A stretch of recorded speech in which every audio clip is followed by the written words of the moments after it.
안녕하세요. 반갑습니다. 해성교회 온라인 주일 가정예배에 오신 모든 분들을 진심으로 환영합니다. 우리가 오늘도 주일 예배를 마치고 우리 집에서 함께 예배 드릴 때 풍성한 은혜로 채워주실 것을 믿습니다.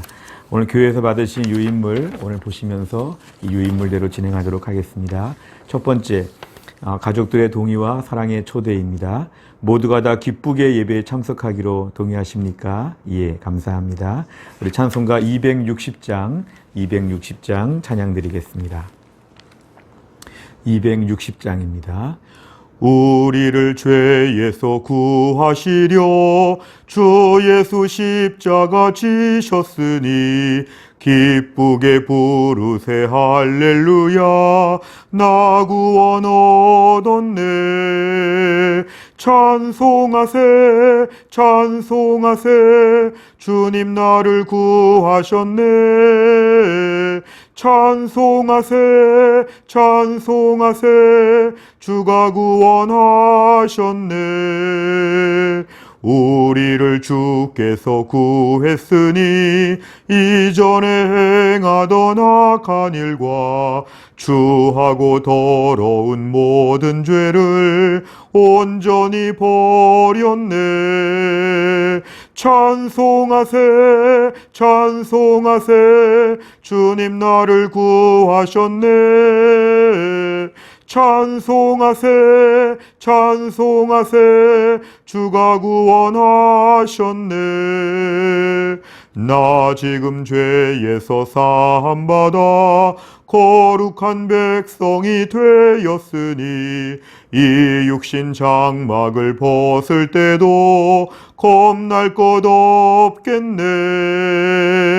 찬송하세 찬송하세 주님 나를 구하셨네.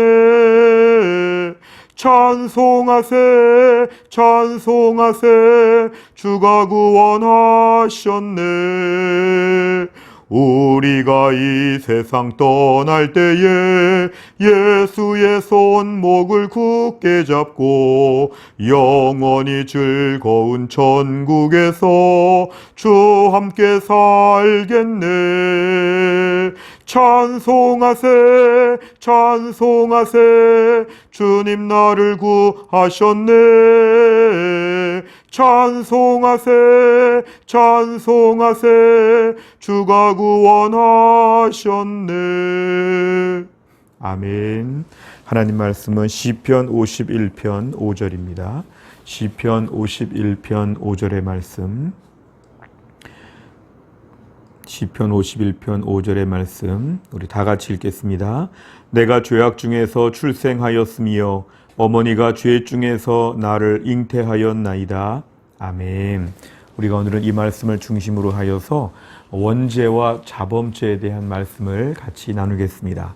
우리가 교회 안에서 많이 들어봤지만 원죄와 자범죄는 과연 무엇일까? 함께 시간 말씀을 나누겠습니다. 먼저 질문과 답을 같이 읽겠습니다. 질문 다 같이 읽습니다. 사람이 타락하여 빠져들어간 그 상태의 죄성은 무엇입니까? 답을 같이 읽겠습니다. 사람이 타락하여 빠져들어간 그 상태의 죄성은 아담의 첫 죄의 허물, 원래 가졌던 의의 결핍, 그의 본 성품 전체의 부패, 곧 일반적으로 원죄라고 부르는 것과 또 그것으로부터 나오는 모든 실제적 범죄 등입니다. 아멘. 우리가 오늘 이 내용을 중심으로 하여서 함께 하나님 말씀을 나누겠습니다. 우리가 가을이 되어서 이렇게 감이나 또 많은 과일들을 저희가 먹을 수 있는데요.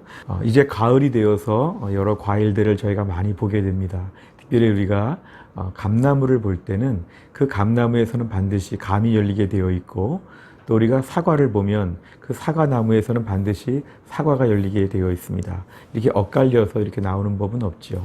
마찬가지로 우리 짐승들도 마찬가지입니다. 개와 고양이, 닭, 소 이 모든 것들을 보면 각각 자기와 같은 것을 이렇게 새끼로 낳게 되어 있지 이것이 막 뒤죽박죽 되어 있지는 않습니다. 이건 너무 당연한 것이죠. 우리가 두 번째로 보시면 원죄가 있는데요. 원죄는 죄의 허물, 원래 가졌던 의의 결핍, 그의 본 성품 자체의 부패라고 이렇게 되어 있습니다.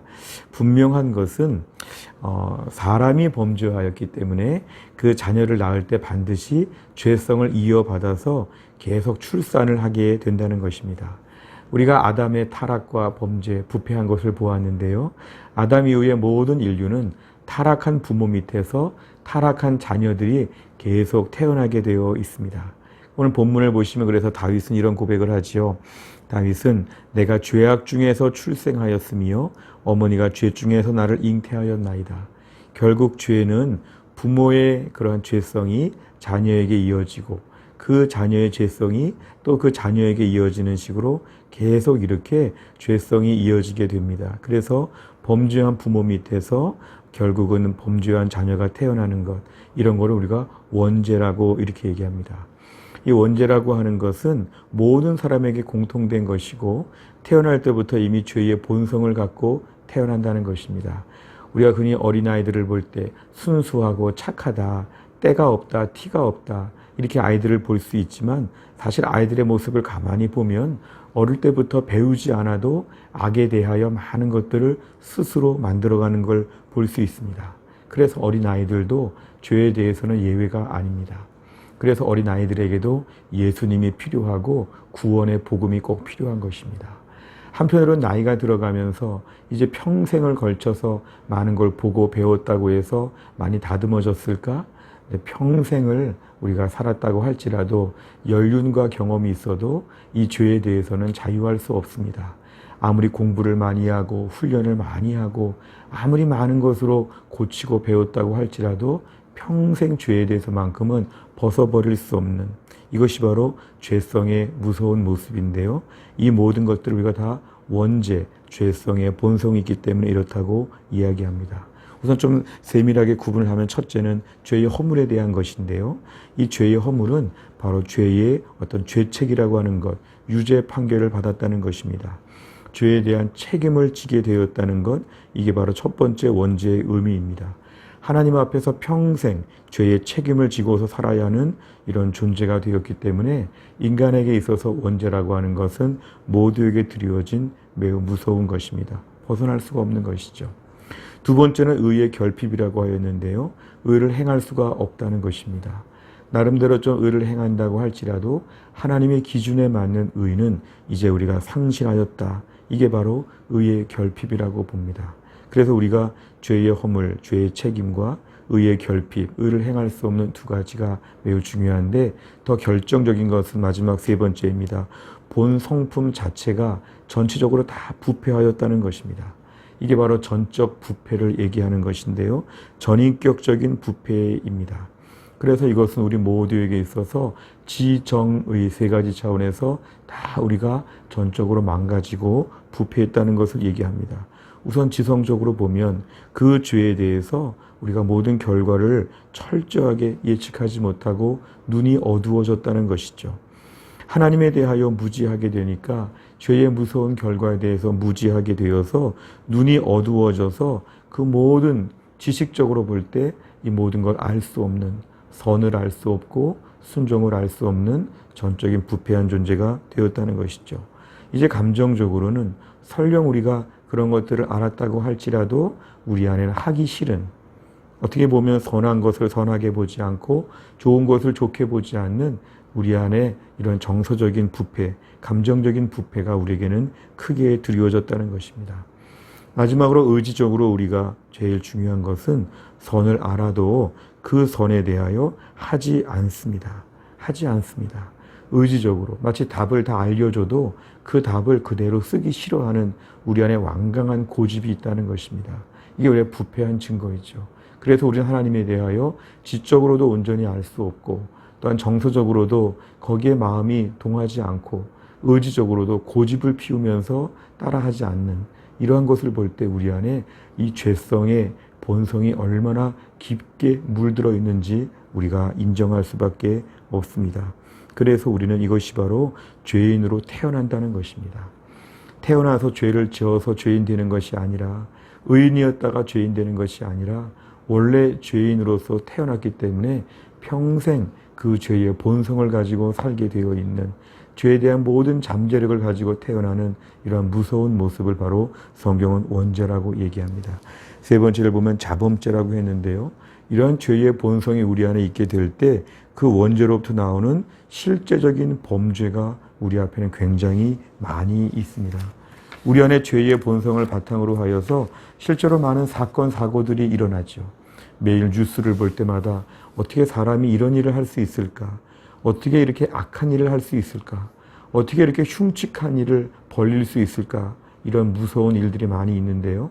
이 모든 일들을 자범죄라고 합니다. 자범죄의 책임을 또 진다는 것이죠. 원죄의 죄의 본성이 있지만 또 다른 나의 악이 발동하여서 그 원죄로 말미암아 또 다른 죄를 무수히 많이 짓는 것. 그래서 우리는 원죄의 죄의 본성을 타고 태어났는데 또한 나의 독자적인 그러한 죄를 지으면서 평생을 사는 것. 이게 바로 우리의 원죄와 자범죄의 평생 끊을 수 없는 고리와도 같습니다. 그래서 우리는 죄인이라는 말을 싫어하고 우리가 죄인이라는 말을 좀 거부하는 마음들이 많죠. 좀 칭찬해주고 좋은 말을 듣고 싶어 하죠. 그러나 성경적으로 보면 인간은 전적으로 원죄와 자범죄의 이러한 죄의 모습을 가지고 있기 때문에 우리 완전히 부패했습니다. 그래서 원죄와 자범죄를 저희가 인정하게 될 때 우리 안에 어떤 모습이 있어야 되냐면 인간의 개인적인 이해나 공동체적인 이해를 할 때에 지나친 환상을 갖지 않습니다. 우리 안에 죄의 본성이 있다는 것, 그리고 우리 안에 죄의 잠재력이 매우 놀랍게 스며들어 있다는 걸 볼 때 우리는 결코 선하지 않다는 것. 아무리 발전되고 개발되어도 우리는 선하지 않다는 것. 그리고 스스로는 구원을 얻을 수 없다는 것. 때론 우리가 너무 사람에 대하여 많은 기대를 하고 공동체를 향해서 많은 기대를 할 수 있지만 성경적으로 보면 이것은 다 한계가 있습니다. 결국 인간은 하나님의 은혜가 필요하고 자신에 대하여 교만할 수 없고 안심할 수 없는, 하나님 앞에 늘 벌벌 떨면서 은혜 앞에 엎드려야 되는 이러한 존재가 바로 우리들 사람의 존재라는 것입니다. 그래서 공동체에 대해서 볼 때 사람에 대하여 지나친 환상을 가지지 아니하고 우리들에 대하여 지나친 기대를 갖지 아니하고 날마다 우리의 모든 소망은 하나님께 있다고 고백해야 됩니다. 우리 가족들 안에서도 지나친 기대를 가질 수가 없습니다. 교회 안에서도 지나친 기대를 가질 수 없습니다. 다 사람은 죄로 말미암아 부패하고 범죄한 존재이기 때문에 오늘도 하나님의 은혜 앞에서 모두가 우리의 죄성을 고백하면서 은혜의 은혜를 날마다 구해야 됩니다. 우리의 평생의 모습은 많이 성장하고 성숙하는 걸 위해서 우리가 기도하고 힘쓰고 애쓰지만 결국 주 앞에서 늘 은혜를 고백하고 하나님 앞에 두 손 들고 나오는 것이 우리에게는 제일 중요한 본분입니다.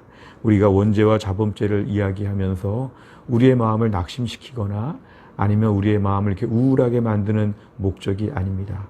우리 웨스트민스터 소유리 문답을 만들 때 우리 신앙의 선조들은 이런 것을 통해서 은혜 앞에 엎드리자는 것입니다. 이런 것을 통해서 내가 만드는 구원이 아니라 하나님이 주시는 구원 앞에서 우리가 그것을 받아들이자는 것입니다. 우리에 대한 철저한 절망, 철저하단 자기 인식을 바탕으로 해서 오늘도 원죄와 자범죄를 인정해서 하나님의 은혜 앞에 엎드리는 구원의 복음 앞에서 손을 들고 주 앞에 나아갈 수 있는 우리 모두가 될 수 있기를 간절히 바랍니다. 기도하겠습니다. 하나님 아버지 감사합니다. 오늘도 우리가 주일을 마치고 저녁에 이렇게 우리가 가정 안에서 주일 저녁 예배를 드립니다. 무엇보다 오늘의 말씀 원죄와 자범죄에 대하여 배웠습니다. 태어날 때부터 죄인으로 태어나서 평생 이 죄성을 가지고 악한 일들을 수없이 벌려가는 우리 인생의 허무함과 완악함과 초라함을 다시 한번 묵상합니다.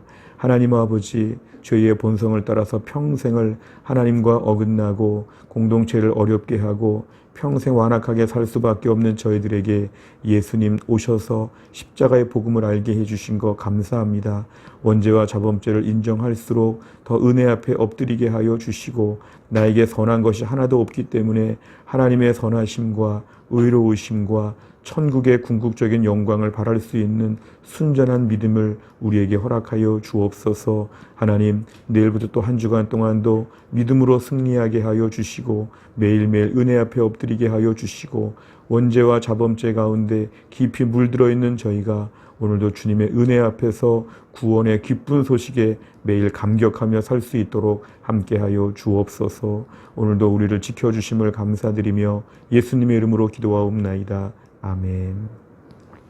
또 한 주간 동안도 우리가 믿음으로 살며 승리할 수 있기를 바랍니다. 제가 1번부터 4번까지 진행했습니다.